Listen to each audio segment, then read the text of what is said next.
Hello, good evening mga kalodi. Luto na yung kamuti Q ko. Ayan na po siya.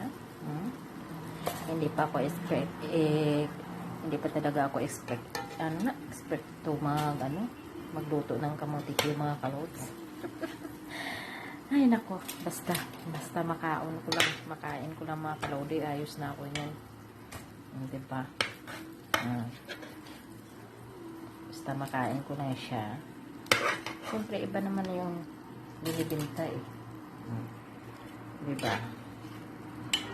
Kunting ano lang to, kunting asukal. Marami kasi siya mga kalodi. So, basta may pang merienda lang ako, ayos na ako mga lods. So, diba? Masarap po ito.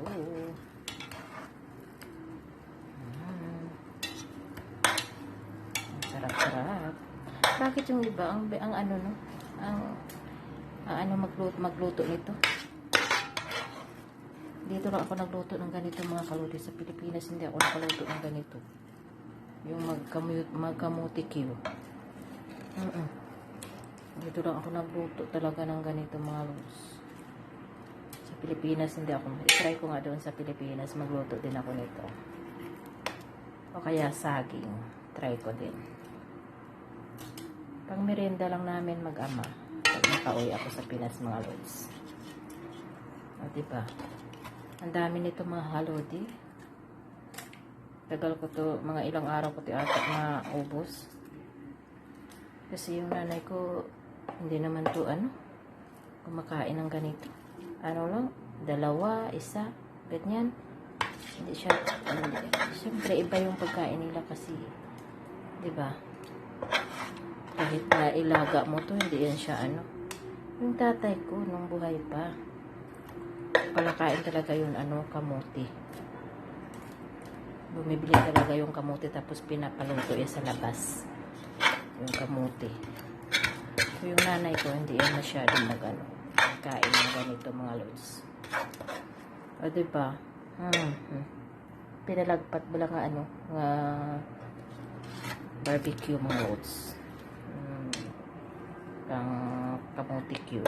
Pinalagpat. Thank you for watching. Don't forget follow, like, and comment with share mga kalodi para update kayo sa lahat ng mga video ko. Maraming salamat po. Bye-bye.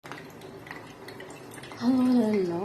Good evening mga kalodi. Nagluto po ako ng barbecue. Yung kamuti Q mga kalodi. So, diba? Masarap yan mamaya mga kalodi. Kamuti Q. Gipreto ko muna. Mamaya ko na lagyan ng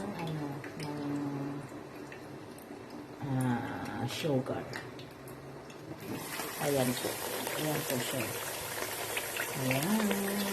Masarap-sarap po yan mamaya. O diba? Mamaya mga lods. Akin na. Ito yung hindi pa tapos mga kalods. Ayan po. Hindi pa po siya tapos. Diba? Masarap na naman ito. Kamuti Q. Masarap-sarap. Ayan. Masarap po yan.